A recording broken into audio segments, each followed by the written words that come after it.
La parole est à Madame Sarah Tanzili pour le groupe Renaissance.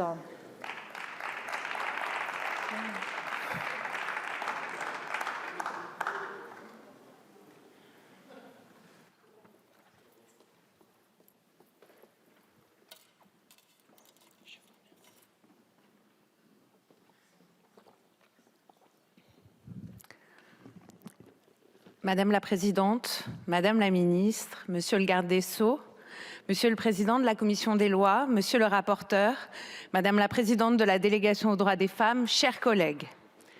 Il y a près d'un demi-siècle, cette Assemblée légalisait le droit à l'interruption volontaire de grossesse sous l'impulsion de Simone Veil, marquant ainsi le commencement d'une nouvelle ère pour les femmes, celle de la maîtrise de leur corps, de la maîtrise de leur destin. Depuis cet acte fondateur pour les droits des femmes dans notre pays, que de chemin parcouru. Le droit à l'avortement a été renforcé et facilité, son remboursement a été mis en œuvre et il ne fait aucun doute que toutes les politiques d'égalité entre les femmes et les hommes dans notre pays n'auraient pas été possibles sans ce pas décisif. Il appartient aujourd'hui à cette législature de consacrer ce droit pilier de l'édifice législatif émancipateur des femmes en inscrivant dans notre Constitution la liberté garantie à la femme de recourir à l'interruption volontaire de grossesse. Si plusieurs groupes parlementaires ont pris l'initiative de déposer une proposition de loi constitutionnelle, et je tiens à les saluer, ils ont tous souligné la nécessité de privilégier le recours à un projet de loi. Ces propositions de loi eurent le mérite de permettre à nos deux chambres de débattre sereinement. Et comme il s'y était engagé, au terme d'une première navette, le président de la République a déposé un projet de loi constitutionnel en Conseil des ministres. À ce stade, je tiens à saluer, Monsieur le Garde des Sceaux, votre engagement constant en faveur de l'inscription dans la Constitution du droit de recourir à l'IVG, ainsi que votre détermination sans borne, Madame la Ministre. Et nous nous souvenons tous du discours profondément sincère et combatif que vous aviez tenu ici, il y a plus d'un an, lorsque vous faisiez encore partie des membres de cette Assemblée à l'occasion de l'examen d'une première proposition de loi constitutionnalisant le droit à l'IVG. Je tiens également à saluer la qualité du rapport rédigé par vos soins, Monsieur le rapporteur. À sa lecture et à la lumière de l'avis particulièrement éclairant du Conseil d'État, les conséquences juridiques de cette inscription dans la Constitution sont claires. D'abord, ils permettent de répondre à ceux qui arguent du fait que l'inscription de l'IVG dans la Constitution est superfétatoire. Le Conseil d'État est venu clarifier sans aucune ambiguïté le fait qu'il n'existe pas, en l'état actuel de notre droit, de garantie supralégislative à la liberté donnée aux femmes de recourir à l'avortement. Certes, le juge constitutionnel a bien affirmé que la législation actuelle en matière d'IVG est conforme à la Constitution, mais il n'a jamais affirmé qu'une loi qui viendrait réduire ou faire disparaître ce droit de l'ordonnancement juridique serait contraire à notre loi fondamentale. Il est donc incontestablement essentiel de passer par une disposition claire qui consacre cette liberté dans la Constitution. Ensuite, sur la formulation retenue. La loi détermine les conditions dans lesquelles s'exerce la liberté garantie à la femme d'avoir recours à une interruption volontaire de grossesse. Là aussi, vos travaux, Monsieur le rapporteur, ainsi que ceux du Conseil d'État sont précieux. D'abord, sur l'usage du mot liberté plutôt que du mot droit. Je reprendrai les éléments de l'avis du Conseil d'État qui indique, au vu de la jurisprudence du Conseil constitutionnel qui ne retient pas une acception différente des termes de droit et de liberté, le Conseil d'État considère que la consécration d'un droit à recourir à l'interruption volontaire de grossesse n'aurait pas une portée différente de la proclamation d'une liberté. Je vous dirai aussi que la Constitution consacre bien la liberté d'expression ou la liberté de conscience, qui sont des droits fondamentaux dont nul ne conteste la portée, quand bien même il ne s'agit pas d'un droit à proprement parler. Sur le choix du mot « femme » cette fois, de même, l'avis du Conseil d'État est tout aussi éclairant. Si la désignation d'un bénéficiaire de cette liberté est indispensable pour donner un caractère personnel à celle-ci, l'usage du mot « femme », somme toute assez légitime lorsqu'on parle de droits reproductifs, n'empêche en aucun cas de faire de toute personne en état de grossesse un bénéficiaire de cette liberté. Enfin, le choix du gouvernement de reprendre les travaux du Sénat sur l'inscription de cette liberté à l'article 34 de notre Constitution, tout en précisant que la liberté de recourir à l'IVG est garantie aux femmes, me semble être tout à fait pertinent et de nature à calibrer avec justesse le niveau de protection de cette liberté. Car cet équilibre permet de consacrer les prérogatives du législateur pour délimiter les contours et les modalités d'exercice de ce droit, tout en donnant à la Constitution le soin d'en protéger le caractère effectif. Si ce projet de loi est adopté, il n'en résultera pas la nécessité de faire évoluer notre cadre législatif. Il n'en résultera en aucun cas un droit à l'interruption volontaire de grossesse en dehors du cadre législatif actuel.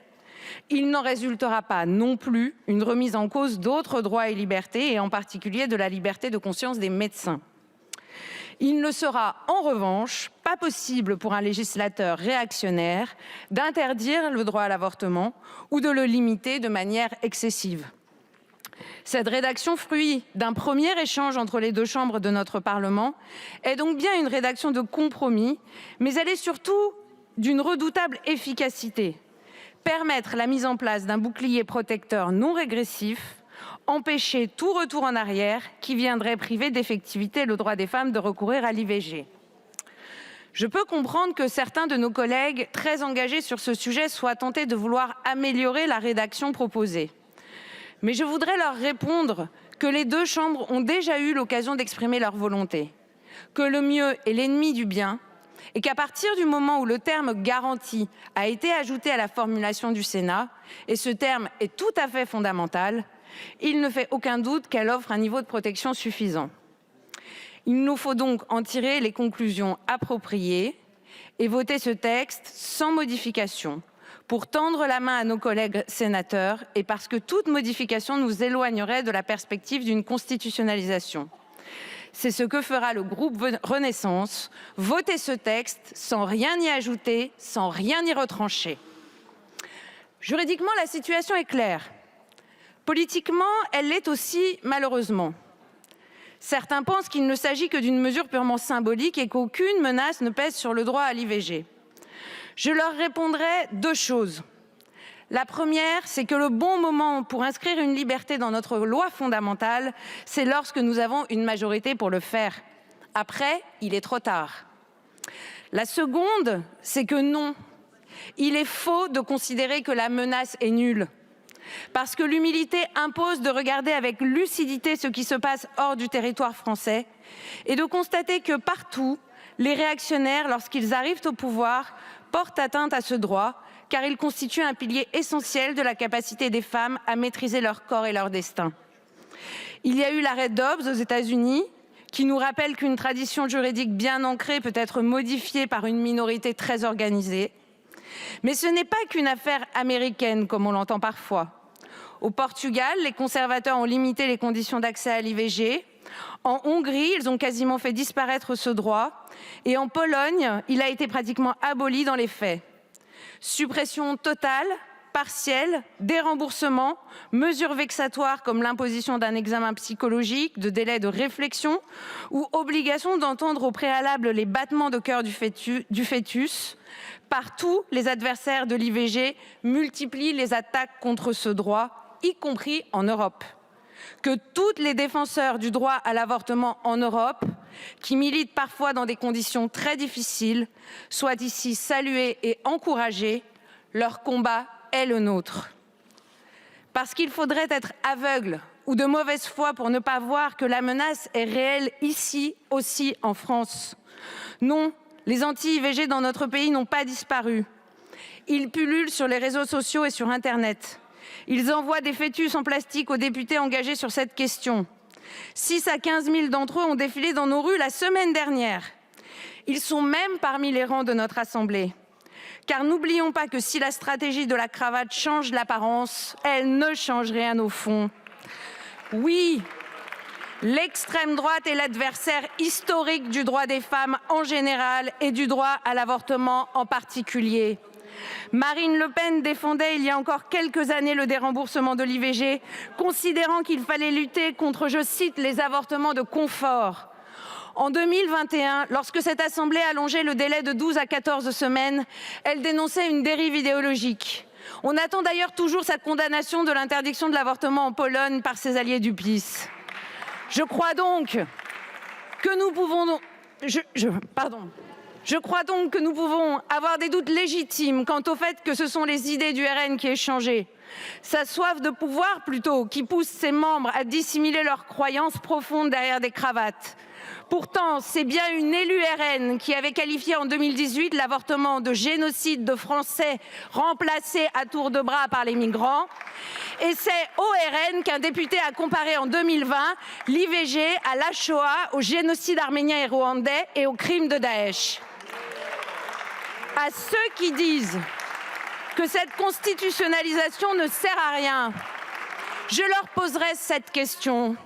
Veulent-ils sérieusement prendre le risque de voir demain leurs filles et leurs petites-filles mettre leur vie entre les mains de faiseuses d'anges, se retrouver dans une arrière-cuisine et finir mutilées ou même pire, simplement parce qu'elles ne pouvaient pas se résoudre à mener à terme leur grossesse? Ce n'est ni mon choix, ni celui de mon groupe. Pour consacrer le droit des femmes à maîtriser leur corps, pour envoyer un message d'espoir à toutes les femmes du monde qui voient leurs droits reproductifs fragilisés, le groupe Renaissance votera ce texte sans modification. Je vous remercie. Je vous remercie, ma chère collègue. La parole est à Madame